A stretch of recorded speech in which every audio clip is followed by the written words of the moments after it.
네, 오늘 제목은 실족에서 은혜까지라는 제목으로 말씀을 좀 같이 생각해 보도록 하겠습니다.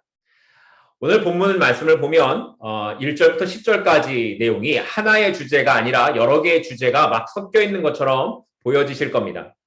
1절과 2절은 실족에 관하여서 말씀을 하고 있고 3절과 4절은 용서에 대해서 5절과 6절은 믿음에 대해서 그리고 마지막으로 7절부터 10절까지는 무익한 종의 비유에 관하여 그 주제가 각각 다르게 기록되어 있는 것처럼 보입니다. 이 네 가지 주제 중에는 다른 복음서 마태나 마가복음에 나오는 것도 있고 나오지 않는 것도 있습니다. 그리고 설사 그 이야기가 나온다고 하더라도 위치가 서로 다르게 나타납니다. 그런데 누가복음에서만 이 네 가지 주제를 하나로 묶어서 기록하고 있는 겁니다.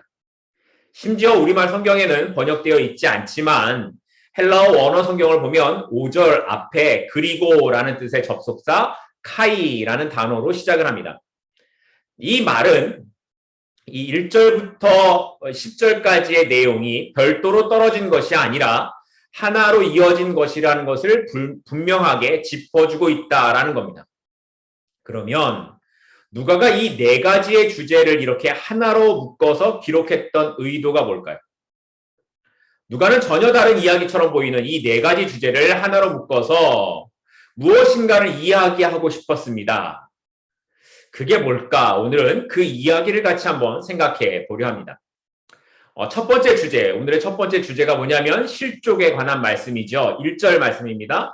예수께서 제자들에게 이르시되 실족하게 하는 것이 없을 수는 없으나 그렇게 하게 하는 자에게는 화로다 라고 말씀하십니다. 우리는 교회 안에서 흔히 누군가에게 상처받았을 때 나 실족했어 뭐 이런 말을 듣거나 하곤 합니다. 다시 말해서 실족이라는 단어의 의미를 마음의 상처를 주거나 받을 때에 사용한다라는 거죠. 그러나 실족이라는 말은 상처의 의미보다 훨씬 더 강한 이 죄라는 것에 관련된 말입니다. 여기 실족하게로 번역한 이 헬라어가 스칸달리조라는 단어인데 이건 새나 짐승을 사냥하기 위해 준비한 덫이나 함정을 뜻합니다.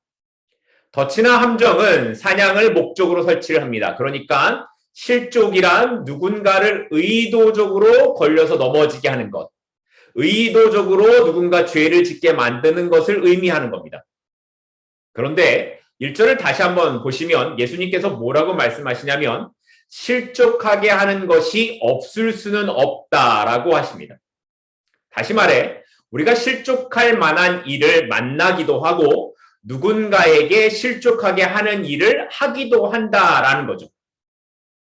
그런데 그렇게 누군가를 실족하게 하는 것, 죄를 짓게 하거나 신앙에서 멀어지게 하는 일이 얼마나 무서운 일이냐면 그런 일을 하는 사람은 차라리 연자 맷돌을 목에 메고 바다에 빠지는 것이 낫다라고 말씀하십니다. 이 연자 맷돌의 원래 뜻은 당나귀 맷돌이란 뜻입니다. 곡식을 타작하기 위해 옛날에는 당나귀가 큰 돌을 돌리는 그런 연자 맷돌이 있었습니다. 이 연자 맷돌은 그 무게가 1톤이 넘는 큰 돌입니다. 그런데 예수님께서는 다른 사람을 실족하게 한 사람은 이런 큰 돌을 목에 달고 자신을 바다에 던지는 게 더 낫다라고 말씀하시는 겁니다. 살아나올 수가 없겠죠, 이렇게 되면. 이게 얼마나 심각한 문제인가를 말씀하고 계시는 겁니다.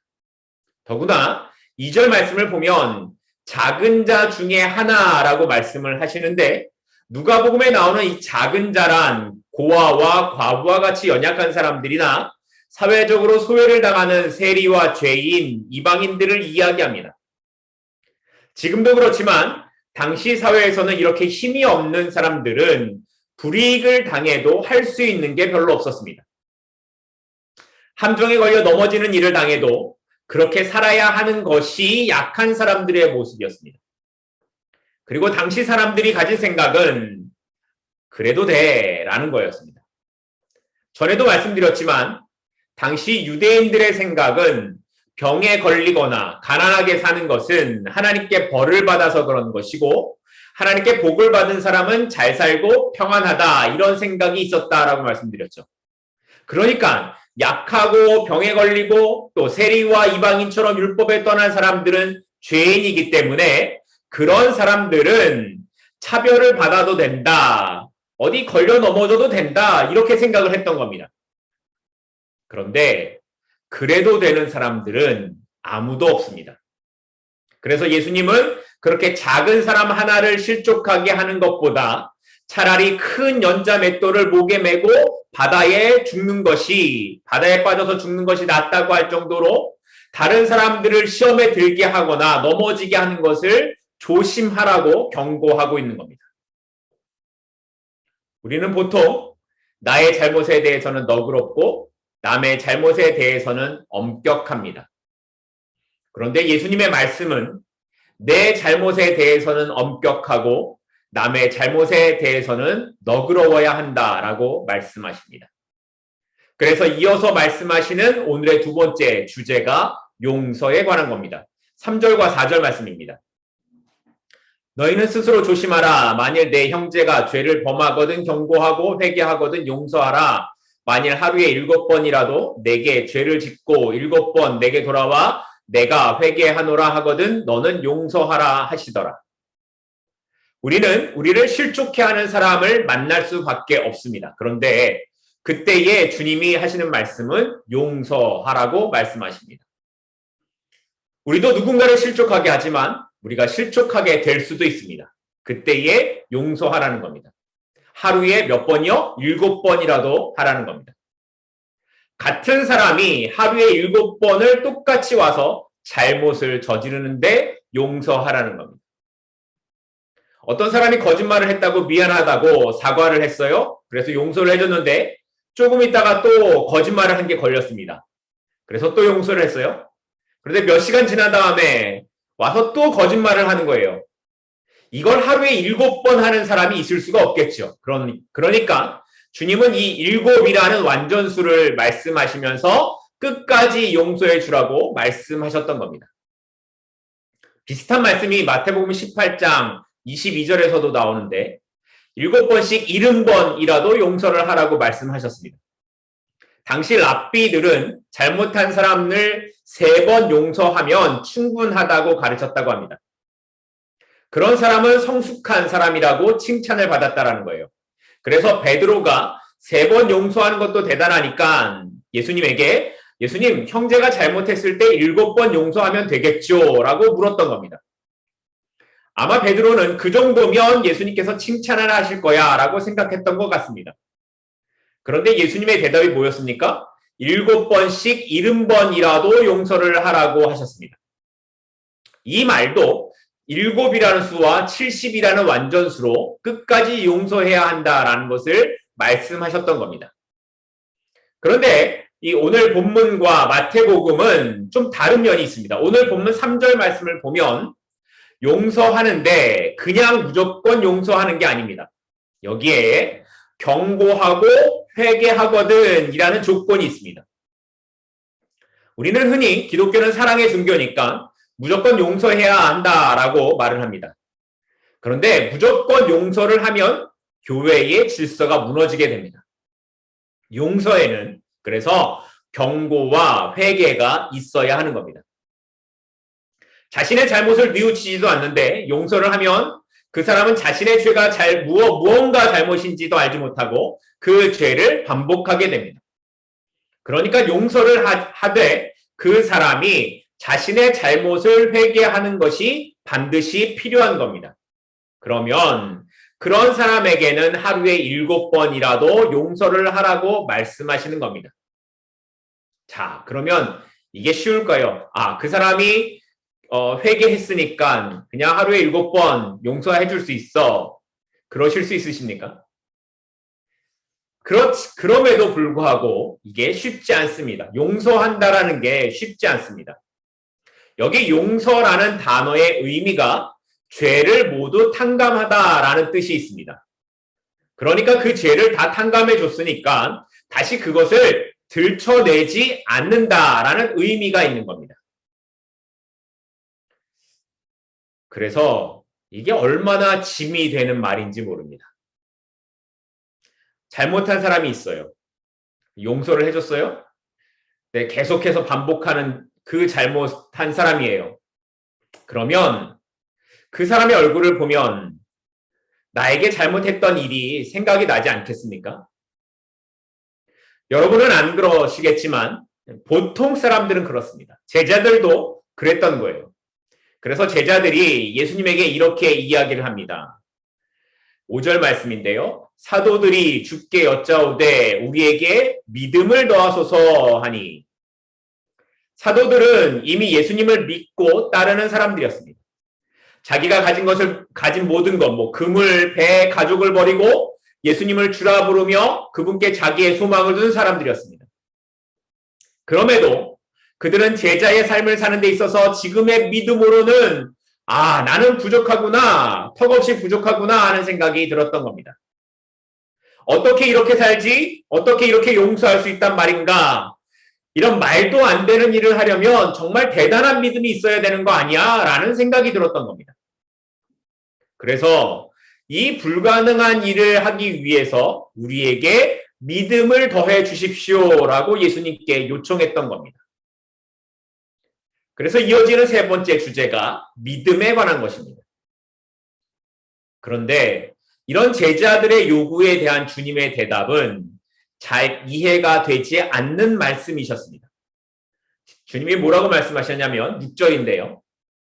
주께서 이르시되 너희에게 겨자씨 하나일 만한 믿음이 있었더라면 이 뽕나무더러 뿌리가 뽑혀 바다에 심기어라 하였을 것이요 그것이 너희에게 순종하였으리라.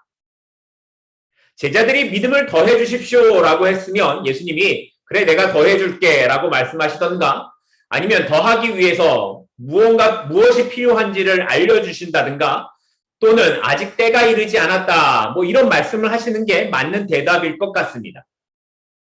그런데 예수님은 제자들에게 너희에게 겨자씨 하나일 만한 믿음이 있었다라면 뽕나무가 바다에 심겼을 것이다 라는 말씀을 하셨습니다. 제자들은 믿음을 이 적은 것, 많은 것, 이런 양적인 것으로 봤습니다. 그래서 믿음이 더 증가하게 되면, 믿음이 더 많아지면 더 많은 일을 할 수 있을 것이니까 예수님에게 믿음을 더해달라라고 했던 겁니다. 그런데 예수님은 믿음이란 그 양이 많고 적은 것이 아니라 어떻게 믿고 있는가가 중요하다라는 것을 말씀하고 계시는 겁니다. 그래서 가장 작은 겨자씨 한 알과 뽕나무가 바다에 심겨지는 것을 비유로 말씀하셨던 겁니다. 겨자씨는 아주 작은 씨로 실제 한 700여 개의 씨앗을 모아야 1g이 될 정도로 아주 작고 가볍습니다. 그런데 이 작은 믿음이 있으면 뽕나무에게 명령해서 그 나무가 바다에 심겨질 수도 있고, 마태복음에 있는 것처럼 산을 옮길 수도 있다라고 말씀하시는 겁니다. 그러나 뽕나무가 바다에 심겨지는 것이나 산이 여기에서 저기로 옮겨지는 것은 불가능한 기적입니다. 가능한 일이 아닙니다. 그러니까 이렇게 작은 믿음만으로도 이런 기적이 일어나니까 믿음의 양이 많아지기를 구하는 건 틀린 거라고 말씀하시는 겁니다. 제자들은 믿음이 클수록 더 큰 능력을 할 수 있을 것이라고 생각했습니다. 하나님의 큰 일을 하기 위해서라도 큰 믿음이 필요하다라고 여겼습니다. 오늘도 많은 신자들이 그런 믿음을 그런 방식으로 이해를 합니다. 심지어 하나님의 일을 무작정 밀고 나가는 것을 믿음이라고 생각합니다. 그래서 교인들이 200명밖에 되지 않는 교회인데 우리는 믿음으로 500명 들어가는 교회를 지어야 한다라고 하고 무리하게 헌금하는 것이 믿음의 크기다라고 말을 합니다. 심지어 교회 안에서 합리적으로 판단하고 행동하는 것은 믿음이 없다라고 말을 하기까지도 합니다. 그런데 예수님께서 말씀하신 이 산이 옮겨지고 뽕나무가 바다에 심겨지는 일에 대한 믿음은 그 사람이 얼마나 대단한 믿음을 가졌는가, 얼마나 큰 믿음을 가졌는가에 따라서 일어나는 일이 아니다라는 것을 말씀하시는 겁니다.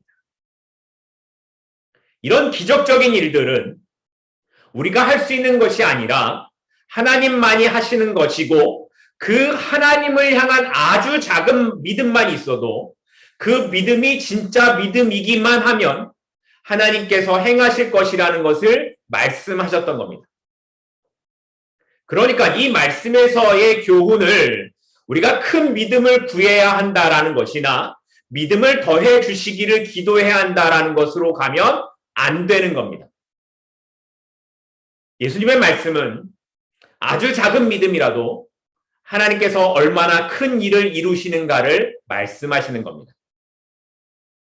그러니까 제자들이 구한 믿음에 관한 이야기는 자신들이 도저히 할 수 없는 이 용서에 대한 것 역시 하나님을 향한 작은 믿음만 있어도 하나님께서 불가능해 보이는 그 일을 하신다라는 것을 말씀하셨던 겁니다.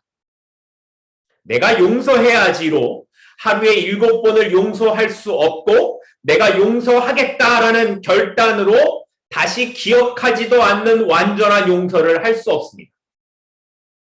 그것을 가능하게 하는 건 하나님을 향한 믿음이고 그 믿음을 갖기만 하면 하나님께서 이루어 가실 하나님의 기적이라는 겁니다.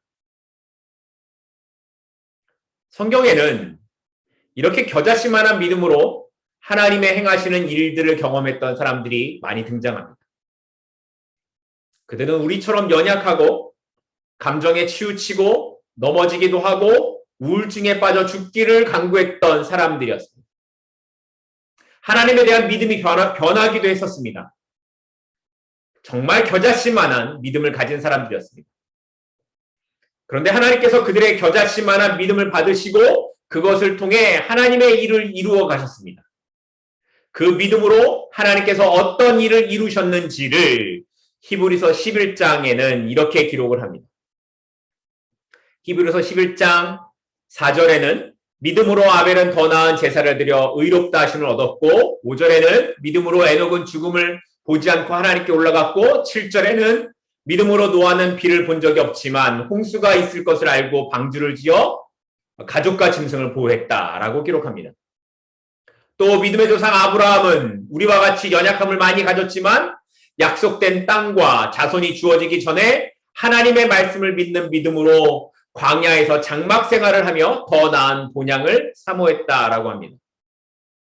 이 외에도 수많은 믿음의 사람들이 등장을 합니다.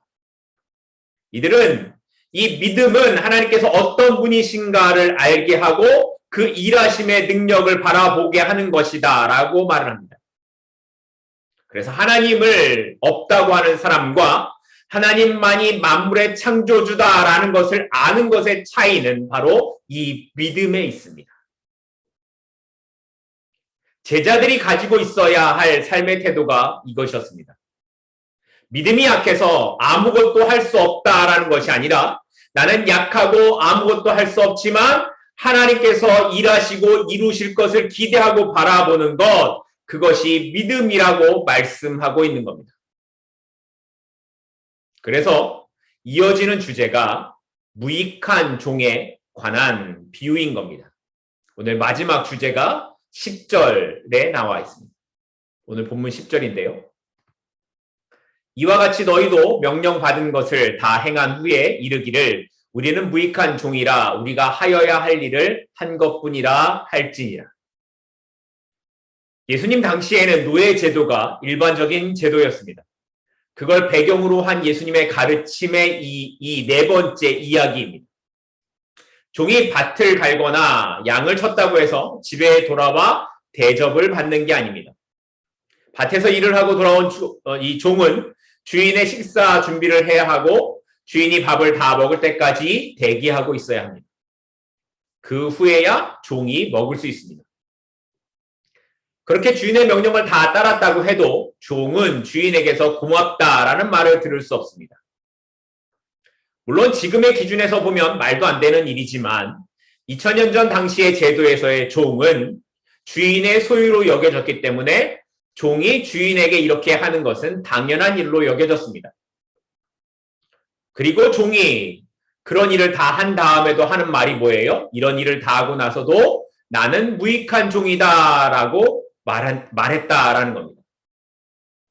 물론 예수님께서 이 비유를 말씀하시는 것이 우리가 종처럼 수고하고 고생하면서 살아야 한다. 그리고 뭐 예수님은 주인처럼 종의 섬김을 받으면서 사는 것이다를 말씀하려는 것이 아니다라는 것을 우리가 아실 겁니다. 이 비유에서의 핵심은 마땅히 해야 할 일을 한 것입니다라는 종의 대답입니다. 그런데 왜 예수님께서는 이 겨자씨 하나일 만한 믿음의 이야기를 하시고 이 종의 이야기를 하셨을까요? 이 종이 하는 일과 나는 마땅히 해야 할 일을 했다라는 이 말이 이 믿음이라는 것과 무슨 관계가 있길래 예수님께서 이 비유를 이어서 말씀하셨을까요? 종은 철저히 주인의 뜻에 따라서 움직이는 사람입니다. 그는 철저하게 주인의 공급함으로 살아가고 전적으로 주인에게 매여 있습니다. 그것이 종과 주인의 관계입니다. 그런데 어떤 종이 나는 능력이 있고 나는 일을 많이 하니까 주인은 당연히 나에게 잘해줘야 된다라고 했다면 이 종은 주인과 틀어진 관계가 되고 말 것입니다. 믿음이 그렇다라는 겁니다. 믿음은 내 능력과 업적을 나타내는 것이 아니라 하나님의 능력에 사로잡혀 있는 것입니다. 그걸 아는 사람이 종됨을 받아들이는 겁니다. 그러니까 내가 할 수 있는 능력이 있다고 생각하면 우리는 겨자씨 믿음이 아니라 더 큰 믿음이 필요하다고 생각을 하는 겁니다. 나에게 더 큰 믿음이 있으면 내가 이것도 하고 저것도 할 수 있을 것이다 라고 생각을 하는 거죠. 그런데 믿음은 내가 할 수 있다는 확신이나 신념이 아니라 관계를 말하는 겁니다. 하나님과 나와의 관계를 아는 것이 믿음입니다. 하나님이 어떤 분이신지를 알고 내가 그 하나님께 어떤 존재인지를 아는 것이 믿음의 시작인 겁니다. 우리는 죄로 인해 죽음 이후에 영원한 고통에서 살 수밖에 없는 존재였습니다. 한 사람도 그 저주에서 스스로를 구원할 수 있는 사람은 아무도 없었습니다. 그런데 하나님께서 스스로를 버리시고 우리를 위해 그 저주를 다 받아내셨습니다. 그리고 우리를 이제 이 영원한 고통에서 영원한 생명으로 옮겨주셨습니다. 이것이 하나님께서 우리에게 보여주신 사랑입니다. 그리고 이 사랑을 믿는 것이 믿음이고 이 사랑을 보여주신 하나님을 믿는 것이 믿음이라는 겁니다. 그러니까 우리가 아무리 많은 수고를 한다고 해도 봉사와 헌신을 한다고 해도 이보다 더 큰 대가나 보상이 있을 수 없고 기대할 수 없는 겁니다. 그래서 사도 바울은 고린도전서에서 이렇게 고백을 했습니다. 고린도전서 15장 9절과 10절 말씀입니다. 고린도전서 15장 9절과 10절입니다.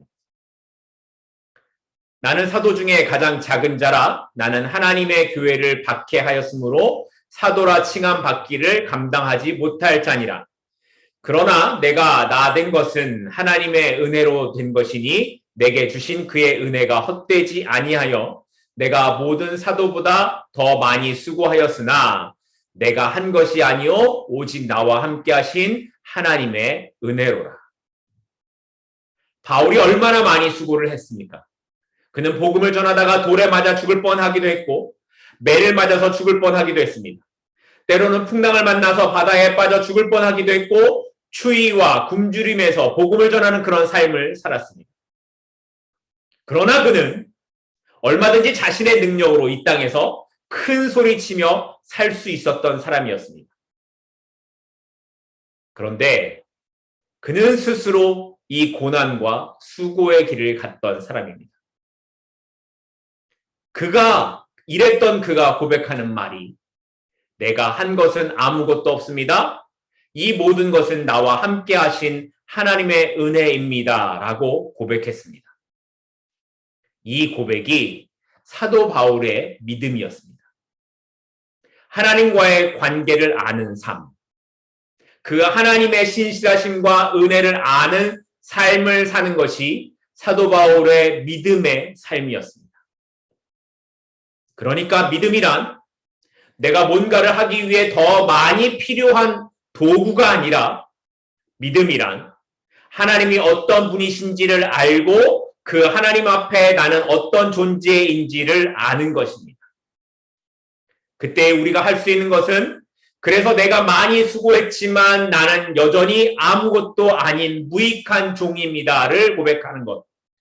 나의 삶에 살아온 모든 순간에 하나님께서 함께 하신 은혜가 있었습니다를 고백하는 것, 그것이 믿음이라는 것입니다.